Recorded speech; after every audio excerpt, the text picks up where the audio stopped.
আজ রাতের মেনুতে ছিল বাসন্তী পোলাও আর চিকেন কিমা রেসিপি। তো চিকেন কিমা রেসিপিটা আমি ফেসবুক থেকে দেখেই করেছি।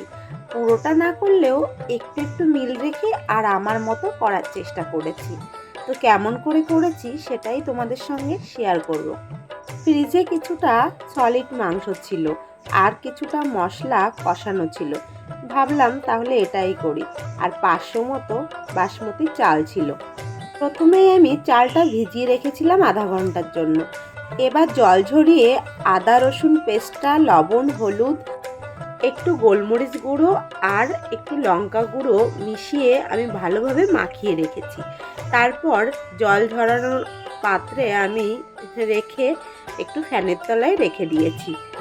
আর অন্য পাশে আমি পরিমাণ মতো গরম জল বসিয়ে দিয়েছি। যেহেতু 500 চাল, এক্ষেত্রে আমার 1 লিটার জল লাগবে। আর এখানে আমি পেঁয়াজটাও একটু ভেজে রেখেছিলাম আগে। কিছুতেই কোনো রান্নায় ব্যবহার করতে পারছিলাম না, আজ ভাবলাম এর সদ্গতি করেই ফেলি। এবার আমি কড়াইটা গরম করে একটু ঘি দিয়ে আমি ভেজে নিচ্ছি কাজু বাদাম আর কিশমিশটা। আর তারপরে ওই তেলেই একটু গরম মশলা আর তেজপাতা একটু ফোড়ন দিয়ে তারপরেই চালটা কিন্তু ঢেলে দিলাম। যে কোনো পোলাও রান্না করতে গেলে সবথেকে গুরুত্বপূর্ণ জিনিস হলো এখানে। তো এখানে আগে ভালোভাবে চালটা ভেজে নিতে হবে।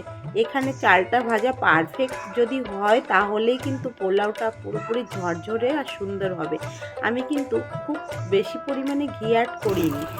যেহেতু ননস্টিকের কড়াইতে রান্না করছি সেজন্য আর নিচে লেগে যাওয়ার ভয় একদমই থাকবে না।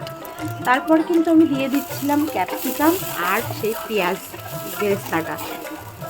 এরই মাঝে কাজু আর কিশমিশটাও আমি দিয়ে নিয়েছি। এবার আমি ভালো করে ধীরে ধীরে একটু কষিয়ে নিচ্ছি।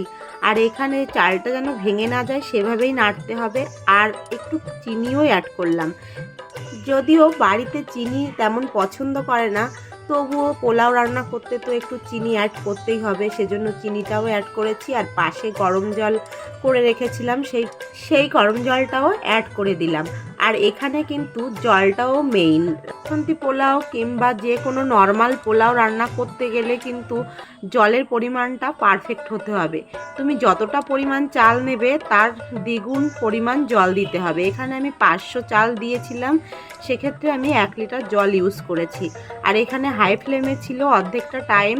তারপর যখন রান্নাটা অর্ধেক হয়ে গেছে, তারপর আমি লো ফ্লেমে দিয়ে কিন্তু আস্তে আস্তে নেড়ে চেড়ে একটু ঢেকে ঢেকে রান্না করছিলাম।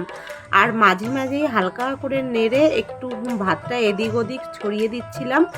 আর হ্যাঁ, খুব বেশি পরিমাণে নাড়া যাবে না, চালটা কিংবা ভাতটা ভেঙে যাওয়ার ভয় থাকে। এভাবেই কিন্তু আমি ঢেকে ঢেকে ঝরঝরে পোলাও রান্না করে নিয়েছিলাম। রান্নার পর ঢেকে রাখলে তারপর আধা ঘন্টা পরে একদমই ঝরঝরে হয়ে যায়। আর এই দেখো আমার রান্নাটা কিন্তু পুরোটাই কমপ্লিট হয়ে গেছে। আর এবার আমি ঢেকে রাখবো একদম লো ফ্লেমে দিয়ে। যখনই দেখেছি পারফেক্ট হয়ে গেছে তখনই কিন্তু আমি গ্যাসটা অফ করে দিয়েছি।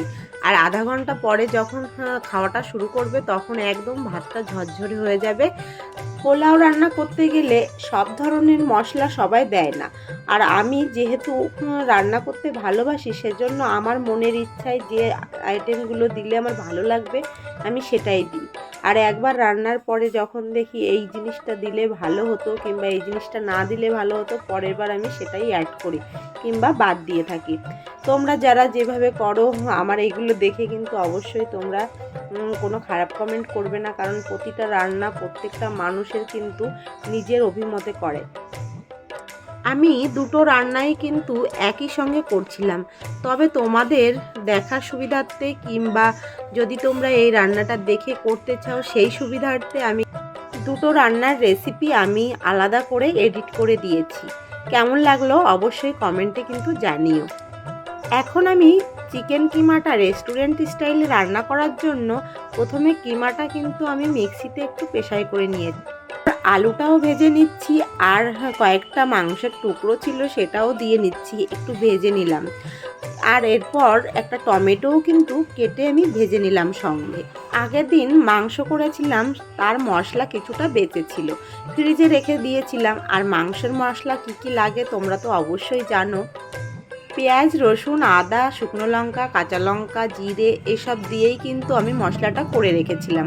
আর আমি যেদিনই মাংস রান্না করি একটু এক্সট্রা মশলা যদি বেঁচে যায় আমি সেই মশলাটা ফ্রিজে রেখে দিই, পরের দিন যে কোনো মাছের ঝোল কিংবা বিভিন্ন রেসিপি এটা দিয়ে আমি করে থাকি। আর এক্ষেত্রে আজকে আমি সেটাই করছিলাম। আমার কিন্তু এতে অনেক সুবিধাও হয়। হঠাৎ করে আত্মীয় স্বজন চলে আসলে আমার কিন্তু মশলাটা করা লাগে না। মশলা দিয়ে আলুটা ভালোভাবে কষিয়ে নিয়েছি আর আলুটা গলেও গেছে। তারপর আমি গ্যাসটা অফ করে দিয়ে মাংসের কিমাটা ভালোভাবে মিশিয়ে নিচ্ছি আর মেশানোর পরেই গ্যাসটা আবার অন করে দেব। এভাবেই কিছুক্ষণ ভালোভাবে কষিয়ে নেবার পর তারপর গরম জল অ্যাড করে নিচ্ছি। আর গরম জল অ্যাড করার পর একটু ঢেকে ঢেকে রান্না করলে রান্নাটা কমপ্লিট হয়ে যাবে। এই রান্নাটা আমি প্রথমবার করছি। রান্না প্রায় শেষের দিকে, এখন আমি কিছুটা বেরেস্তা দিয়ে দিলাম রান্নাতে। রান্নাটা সম্পর্কে যখন মেয়েদের বললাম, মেয়েরা তো সঙ্গে সঙ্গেই বলল, মা এই রান্নাটা করে খাওয়াতেই হবে। তো যাই হোক, ভাবলাম যখন সলিড মাংস ফ্রিজে রয়েছে এই রান্নাটা করেই ফেলি, আর সেজন্য তোমাদের সঙ্গেও শেয়ার করতে আসলাম।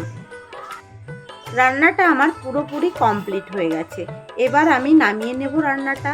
আর হ্যাঁ, গরম মশলা কিন্তু দিয়ে দিয়েছি লাস্টে। গ্যাসটাও অফ করে দিয়ে এখন আমি কয়েকটা ধনিয়া পাতাও উপর দিয়ে ছড়িয়ে দিয়ে ভালোভাবে মিশিয়ে নিলাম।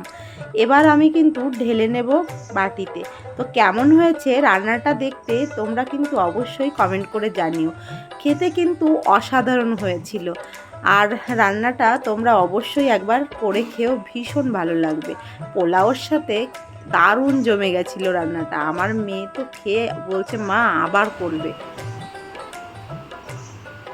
তোমার কি ভালো লাগছে খেতে? আর মেয়ে কখন যে রেগে যায় আর কখন যে হাসে সেটা বোঝা বড় মুশকিল। আর এই যে রেগে গেছে আবার নিজেই সব কিছু সাজিয়ে নিয়ে খেতে বসে গেছিল। বলছে, মা আমি এখন অল্প খাবো আর বাবার সঙ্গে আর একটু খাবো। ওর বাবা যখন এসেছিল ওর বাবাকেও খেতে দিচ্ছিল আর নিজেও বাবার সঙ্গে খেতে বসে গেছিল। আজ রাতে কিন্তু ও দুবার খেয়েছে। খাওয়া তো না, সেটা আমিই লাস্টে খেয়েছিলাম, কিন্তু বাবার সঙ্গে খাবে সেজন্য থালায় নিয়ে বসে পড়েছিল। তাহলে বন্ধুরা, আমার ভিডিওটি কেমন লাগলো অবশ্যই কমেন্ট করে জানিও। টাটা।